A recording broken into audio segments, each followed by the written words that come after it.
Hi hello this is Chakri. ఈరోజు మనం తెలుసుకోబోతున్నటువంటి విషయం రామసేతు. రామసేతు ఎంతో కాలంగా ఒక కాంట్రవర్సీలో భాగంగా ఉంది. ఈరోజు మనం టైటిల్ చూడొచ్చు, ఇస్రో కనిపెట్టిన రామసేతు రహస్యం. ఇస్రోకి రామసేతుకి సంబంధం ఏంటి?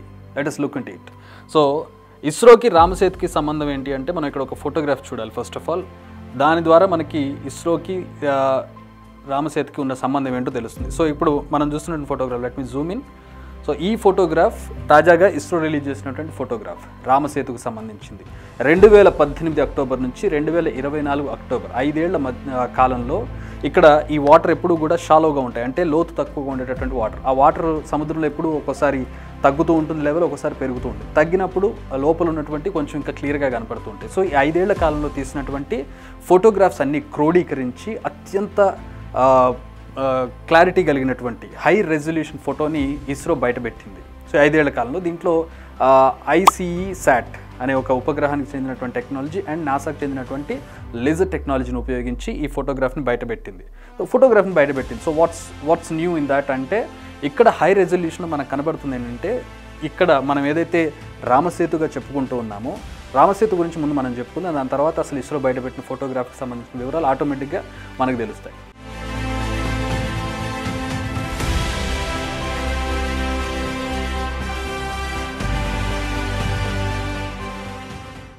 భారతదేశం వైపు నుంచి రామేశ్వరం దగ్గర నుంచి మనకి ఇక్కడ శ్రీలంకలో ఉన్నటువంటి తలై మన్నార్ వరకు ఉన్నటువంటి ప్రాంతం, ఈ రెండు ప్రాంతాల మధ్యలో హిందూ మహాసముద్రంలో ఉన్నటువంటి ఈ నిర్మాణం ఏదైతే మనకి వైట్ కలర్లో కనపడుతుందో దాన్నే రామసేతు అని ఇండియన్స్ వైపు నుంచి మనం పిలుస్తాం. అదే శ్రీలంక వైపు నుంచి పిలవాలంటే వాళ్ళ భాషలో దాన్ని అడంగపాలెం అని పిలుస్తారు. ఇక వెస్ట్రన్ కంట్రీస్ అంటే యూరోపియన్ కంట్రీస్ కావచ్చు, ఇతర దేశాల వాళ్ళు యాడమ్స్ బ్రిడ్జ్ అని పిలుస్తారు. దీన్ని పేరు ఏదైనా కూడా ఇక్కడ ఒక బ్రిడ్జ్ ఉంది, ఇక్కడ ఒక కలయిక అంటే ఈ రెండు భూభాగాలను కలిపేటటువంటి ఒక ప్రాంతం ఉంది అనేది అందరూ ఒప్పుకునేటటువంటి విషయం. సో దీన్ని మనం రామసేతు అని ఎందుకు పిలుస్తామంటే, భారతదేశంలో రామాయణం అనేది ఎంత ముఖ్యమైనదో మనందరికీ తెలుసు. సో రామాయణం ప్రకారం శ్రీరామచంద్రుడు భారతదేశం నుంచి లంకకు వెళ్ళి సీతాదేవిని తీసుకురావడానికి మధ్యలో తన వానర సైన్యంతో ఒక బ్రిడ్జిని నిర్మించి, ఒక వంతెనను నిర్మించి శ్రీలంకకు వెళ్ళి అక్కడ లంకలో ఉన్నటువంటి రావణాసురుడితో యుద్ధం చేసి గెలిచి సీతాదేవిని మళ్ళీ వెనక్కి తీసుకొచ్చాడనేది రామాయణం చెబుతున్నటువంటి విషయం. సో ఇక్కడ శ్రీలంకను, ఇప్పుడున్నటువంటి శ్రీలంకను అప్పటి లంకగా మన భారతీయులు భావిస్తూ ఉంటారు, హిందువులు భావిస్తూ ఉంటారు. సో ఈ నిర్మాణం ఏదైతే బయటకు కనబడుతూ ఉందో దీన్ని రామసేతుగా భావిస్తూ, అంటే రాముడు కట్టిన బ్రిడ్జిగా దీన్ని భావిస్తూ ఉంటారు. ఇది నమ్మకం. కానీ సైన్స్ ఏం చెప్తుంది అంటే, సైన్స్ని నమ్మేవాళ్ళు, హేతువాదులు చెప్పేది ఏంటంటే, అక్కడ అసలు మానవ నిర్మితమైనటువంటి నిర్మాణం ఏది లేదు.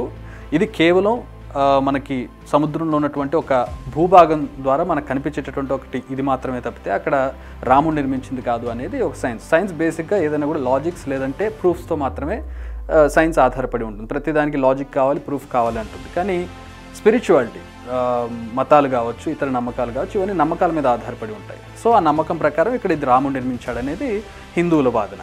సో ఇక్కడ ఏది కరెక్ట్ అనే దానికి సంబంధించి ప్రతిసారి తెర మీదకి వచ్చిన ప్రతిసారి ఒక కాంట్రవర్సీ తెర మీదకి వస్తుంది. సో ఇప్పుడు మనం చూసినట్లయితే అంటే గతంలో కూడా దీని మీద చాలాసార్లు నాసా దీన్ని ఫోటో తీసింది, ఇస్రో కూడా చాలా ఫోటోలు తీసింది దీనికి సంబంధించి గతంలో.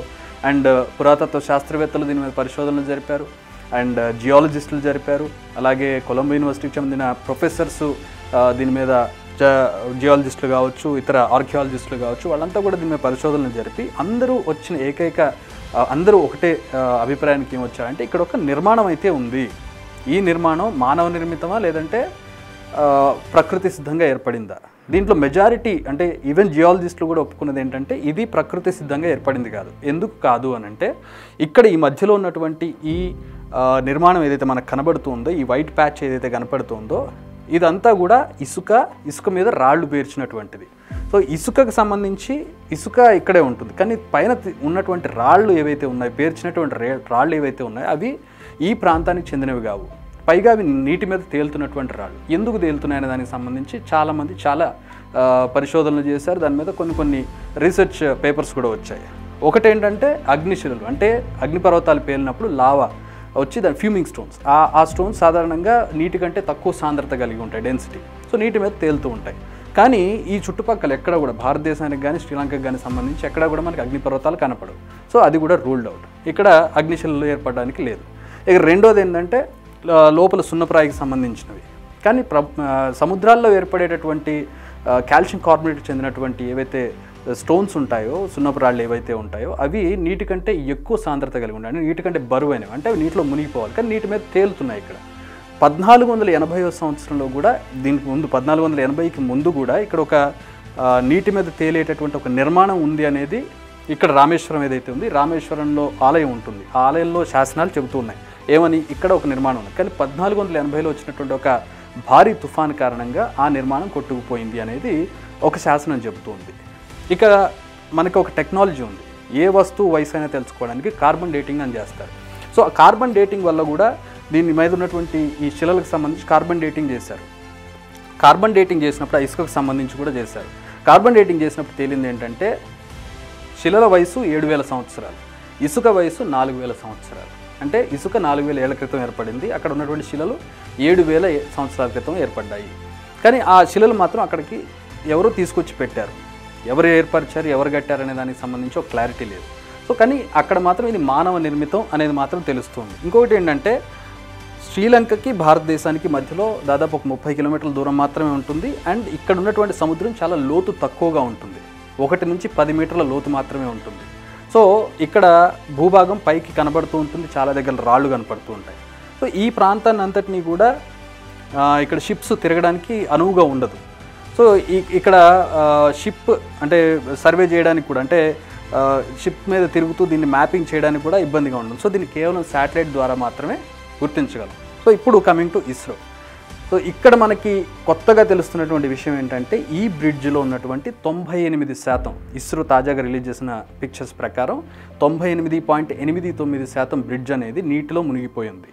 బ్రిడ్జ్ కావచ్చు, నిర్మాణం కావచ్చు, సో అనేది మొత్తం పూర్తిగా మునిగిపోయింది. అంటే తుఫాన్ల వల్ల కావచ్చు, మరొక కొన్ని కారణాల వల్ల కావచ్చు, గతంలో పైకి ఉండేటటువంటిది లోపలికి, నీళ్ళ లోపలికి మునిగిపోయింది అనేది కొత్తగా మనకి తెలుస్తున్నటువంటి విషయం. సో దీని ద్వారా మనకి ఏమర్థమవుతుందంటే మరొకసారి రుజువు అవుతుంది ఏంటి అంటే ఇక్కడ ఒక నిర్మాణం ఉంది అని చెప్పి. సో ఇప్పుడు భక్తులు ఎవరైతే ఉంటారో, భక్తులు కావచ్చు, లేదంటే పురాణాలను, హిందుత్వాన్ని నమ్మే వాళ్ళు ఎవరైతే ఉంటారో వాళ్ళందరూ ఖచ్చితంగా ఇది రాముడు నిర్మించిందే, మరొకసారి ఇది ప్రూవ్ అయింది అని చెప్పి వాళ్ళు చెప్తూ ఉన్నారు. అయితే ఇక దీనికి సంబంధించి ఇంకా రీసెర్చ్ జరగాల్సి ఉంది. కానీ ఇక్కడ మనకి అంటే ఇప్పుడున్నటువంటి మనకి ఉపయోగపడేటటువంటి విషయం ఏంటంటే ఇక్కడ అంటే 2018 సమయంలో 2015 నుంచి కూడా భారతదేశ ప్రభుత్వం, మన ఇండియన్ గవర్నమెంట్, మోదీ కావచ్చు, శ్రీలంక అధ్యక్షుడితోటి రనిల్ విక్రమసింఘే తోటి జరిపినటువంటి చర్చల్లో ఇక్కడ ఒక బ్రిడ్జ్ నిర్మించాలని చెప్పి అనుకుంటూ ఉన్నారు. సో ఇండియాకి శ్రీలంకని కలిపేటటువంటి బ్రిడ్జ్ నిర్మాణం అనేది కనుక జరిగితే 2 దేశాలకి మధ్యలో సంబంధ బాంధవ్యాలు పెరుగుతాయి, అలాగే రవాణా అనేది ఈజీ అవుతుంది. శ్రీలంకకి ఇప్పుడు వెళ్ళాలంటే ఇదంతా తిరిగి వెళ్తూ ఉన్నారు. సో ఇక్కడ మరొక విషయం ఏంటంటే 2005లో యూపీఏ ప్రభుత్వం, అప్పటి కాంగ్రెస్ ప్రభుత్వము ఇక్కడ దీన్ని తొలగించి, ఇక్కడ ఏం జరుగుతుందంటే దీనివల్ల ఎప్పుడైనా కూడా సముద్రంలో భూభాగం పైకి ఉంటాయి కనుక షిప్స్ సెయిల్ చేయడానికి ఈజీగా ఉండదు. ఇది శ్రీలంక, ఇది ఇండియా. సో ఈ రెండింటి మధ్యలో ఇక్కడ ఇది అడ్డుగా ఉంది. దీనివల్ల ఏమవుతుందంటే ఇలా వెళ్ళాల్సినటువంటి షిప్స్ అన్నీ కూడా ఇలా తిరిగి ఇటు వెళ్తూ ఉన్నాయి, లేదంటే ఇటు తిరిగి ఇటు వస్తూ ఉన్నాయి. సో చాలా వందల కిలోమీటర్ల దూరం పెరుగుతూ ఉంది, కొన్ని గంటల ప్రయాణం జరుగుతుంది. సో ఇది తొలగిస్తే కనుక నేరుగా ఇక్కడ నుంచి ఇక్కడికి వెళ్ళిపోవచ్చు. లేదంటే ఇప్పుడు ముంబై నుంచి చెన్నై వెళ్ళాలి అంటే శ్రీలంక చుట్టూ తిరిగి వెళ్ళాల్సి ఉంటుంది, ఈ మధ్యలోంచి వెళ్ళడానికి లేదు. సో ఈ దారి అంతా కూడా మనకి కవర్ అయిపోయి అక్కడ ఫ్యూయల్ కావచ్చు, సమయం కావచ్చు కలిసి వస్తుంది. 2005లో యూపీఏ గవర్నమెంట్ ఒక ప్రపోజల్ తీసుకొచ్చింది. దీన్ని పూర్తిగా తవ్వేస్తే కనుక ఇక్కడ ఒక 30 మీటర్ల లోతు కనుక ఒక కెనాల్ని ఏర్పరిస్తే దాన్నే సేతు సముద్రం ప్రాజెక్ట్ కింద తీసుకొచ్చారనమాట. అప్పుడు ప్రపోజల్ పెట్టారు. అప్పుడు ఏం జరిగిందంటే ఇక్కడ అన్నాడీఎంకే కావచ్చు, బీజేపీ పార్టీ కావచ్చు, ఇవన్నీ కూడా దీన్ని అపోజ్ చేశాయి. ఇది మాకు నమ్మకం, రామసేతు, రాముడు నిర్మించిన నిర్మాణం అది, దాని మీద మీరు ఏ విధంగా దాన్ని కూలగొట్టి అక్కడ మీరు ప్రాజెక్ట్ నిర్మిస్తారు, లేదంటే దాన్ని ఎలా కూరగొడతారు అనేది చెప్పి ఒక పిటిషన్ వేశారు. అది కోర్టులోకి వెళ్ళింది, ఆ ప్రాజెక్ట్ ఆగిపోయింది. ఆ తర్వాత బీజేపీ గవర్నమెంట్ వచ్చింది, దాన్ని పూర్తిగా ఆపేసింది. ఇక సుబ్రహ్మణ్య స్వామి మనందరికీ తెలుసు, ఆయన చాలా కీలకమైనటువంటి నేత, చాలా ఫేమస్ నేత. ఆయన ఏం చేశారంటే ఇది వారసత్వ సంపదగా, హెరిటేజ్ ప్రాపర్టీగా దీన్ని గుర్తించాలి అని చెప్పి కోర్టులో పిటిషన్ వేశారు. ప్రస్తుతం అది కూడా ఇప్పుడు కోర్టులో ఉంది. హెరిటేజ్ ప్రాపర్టీగా దాన్ని గుర్తిస్తే కనుక, వారసత్వ సంపదగా కనుక దాన్ని గుర్తిస్తే ఇక దాన్ని ఎవరు ముట్టుకోవడానికి కూడా ఉండదు, ఇక్కడ బ్రిడ్జ్ నిర్మించడానికి కూడా ఉండదు. సో ప్రస్తుతం మనం చూసినట్లయితే మరొక ప్రూఫ్ అనేది తెర మీదకి వచ్చిందని చెప్పొచ్చు. ఇక దాని మీద ఇంకొంచెం పరిశోధన జరిగి నిజంగా అది రాముడు నిర్మించాడా లేదంటే ఆ తర్వాత ఎవరైనా నిర్మించారు. ఇక్కడ తర్వాత అనే పదం ఎందుకు వస్తుందంటే మనకి రాముడు త్రేతాయుగానికి చెందినటువంటి వ్యక్తి. ఇక ఆ తర్వాత అంటే యుగాల పరిమాణం చూసినట్లయితే మనకి త్రేతాయుగం సుమారుగా 12,96,000 సంవత్సరాల కాలం యుగాలను బట్టి చూస్తే. త్రేతాయుగం తర్వాత ద్వాపరయుగం, అది 8,64,000 సంవత్సరాలు. ఇక కలియుగం 4,36,000 సంవత్సరాలు సుమారుగా. సో మొత్తంగా కలియుగాన్ని పక్కన పెడితే త్రేతాయుగానికి ద్వాపరయుగాన్ని రెండు కలిపితేనే మనకి దాదాపు 20 లక్షల పైచిలుకు సంవత్సరాలు ఏర్పడుతుంది. అన్ని సంవత్సరాల క్రితం ఈ వంతెనది ఇప్పటి వరకు ఇలా ఉంటుందా అనేది ఒక ప్రశ్న. అండ్ కార్బన్ డేటింగ్ ప్రకారం ఇది 7,000 సంవత్సరాలు 4,000 సంవత్సరాల మధ్యలో ఏర్పడిన బ్రిడ్జిగా దీన్ని చెబుతూ ఉన్నారు. కాబట్టి దాన్ని కూడా ఒక ప్రాపర్ రీసెర్చ్ చేసి నిజంగా ఇది రాముడు కట్టాడా, రాముడు తర్వాత సంవత్సరాల్లో దీన్ని నిర్మించారా, ఏ విధంగా ఇది కొలాబ్స్ అయింది లేదంటే మానవ నిర్మితమా కాదా అనేది తెలుసుకుంటే కొంచెం దానికి సంబంధించిన క్లారిటీ వచ్చే అవకాశం ఉంది. అప్పటి వరకు ఇంక ఇలాంటి కాంట్రవర్సీస్ కంటిన్యూ అవుతూనే ఉంటాయి. కాకపోతే ఏదైతే ఇప్పుడు ఇస్రో బయటపెట్టినటువంటి ఈ ఫోటోగ్రాఫ్స్ ఉన్నాయి, ఇది మరొకసారి ఈ రామసేతు అంశాన్ని తెర మీదకి తీసుకొచ్చిందని చెప్పొచ్చు. For more videos like this, subscribe Big TV channel.